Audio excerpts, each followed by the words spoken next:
কেঁচোর টোপে, এই টোপটায় গেছে কিন্তু আর নদীতে ফেলা নিয়ে আছে এবং এই টোপে একটা মাছ। বন্ধুরা আপনারা অনেকেই প্রশ্ন করেন যে ভাই আপনারা আসলে নদীতে পাঙ্গাস মাছ কী টোপে যাচ্ছে একটু দেখাবেন। তবে কী টোপে আপনারা দেখেন, এই যে কেঁচোর টোপ, এই যে কেঁচো টুকটুকে লুলি বেড়েছে দেখতে পাচ্ছেন। এই যে আমাদের দক্ষ শিকারী, আপনাদেরকে টোপটা কাটা শেখাবে। মানে পাঙ্গাস মাছ ধরতে হলে টোপের পরিমাণটা আপনার কেঁচোর পরিমাণটা খুব বেশি দেওয়ার চেষ্টা করতে হবে।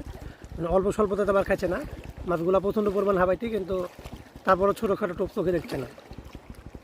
এই যে দেখেন গাথার নিয়ম, কেবল এক বসি হলো, দুই বসি হলো, এবং আমরা এখানে কিন্তু আমরা 3টা বসি ব্যবহার করবো, 3 কাটা আর কি। এই যে বন্ধুরা আমাদের 3 কাটার সেট আপ। এই যে ভাড়া কিন্তু বেশ অনেক উপরে, আর তার নিচে দেখতে পাচ্ছেন সেট আপটা প্রায় খুব সুন্দর। এবার আপনাকে থ্রু করে দেখাচ্ছে, একটা থ্রু করো। থ্রুটাও কিন্তু বেশ দূরে করা লাগছে। ও আমার ক্যামেরাতে খুব ভালো ক্লিয়ার তো দেওয়া আছে, তবে অনেক দূর পেরিয়েছে। মানে কাছে আবার এই মাছটা খেছে না, যত দূরে দেবেন ততই ভালো।